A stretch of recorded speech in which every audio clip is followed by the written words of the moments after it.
Grabe ang future ng Magnolia Hotshots ngayon. Kung walang mawawala sa lineup nila ngayon, hindi malayong magbago na ang kapalaran ng tinatawag na Intro Boys. 8 sa 15 manlalaro ng Magnolia Hotshots kasama si Yukian Andrada, ay wala pang 30 taong gulang. Mukhang promising ang mga batang player na ito ng Hotshots. Pagkalipas ng mahabang panahon, napansin na rin ng SMC Corporation ang Magnolia, since napabayan nila ito nung nag-focus sila sa San Miguel at Ginebra.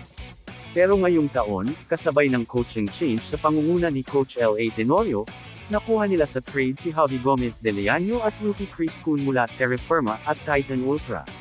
Netong taon rin nakuha nila sa draft si San Beda main man Yukian Andrada na makakatulong sa ceiling at spacing ng kanilang koponan. Nakuha rin nila sa free agency ang young forward mula Ateneo na si Rafi Verano. At nertain nila ang mga veterans na gagabay sa young core na ito, tulad ni Bar Oka, Lee at Sanggalang. Kaya ang composition ng Magnolia ngayon ay transitioning na sa young core, at one of the promising lineup ngayon sa PBA.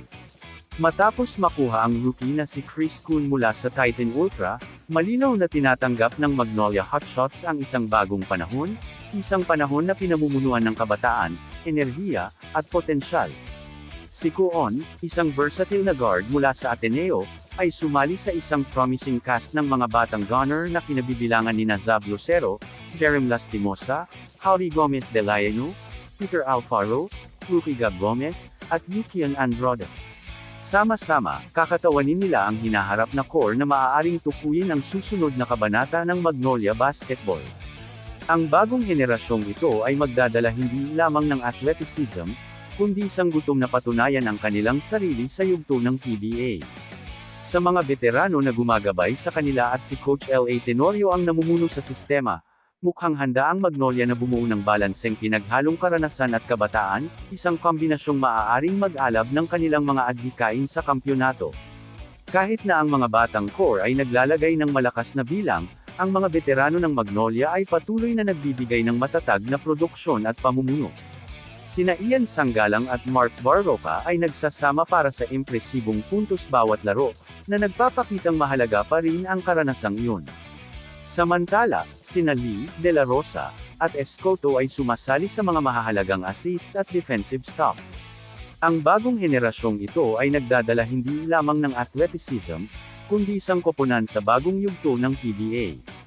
Sa pagpasok ng Magnolia sa isang bagong kabanata, ang coach na si L.A. Tenorio ay gumawa ng matinding pagsisikap sa pagbuo ng kanyang ginustong starting five, isang youthful core na pinamumunuan ng future franchise player na si Xavier Lucero.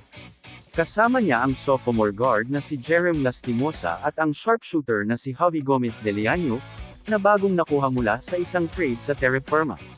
Gumawa rin si Coach L.A. ng mga strategic moves sa pinakabagong PBA draft, pinili ang San Beda stalwart na si Yukian Andrada, at tinapos ang kanyang young lineup kasama si Chris Kuon, ang athletic winger na nakuha mula sa Titan Ultra.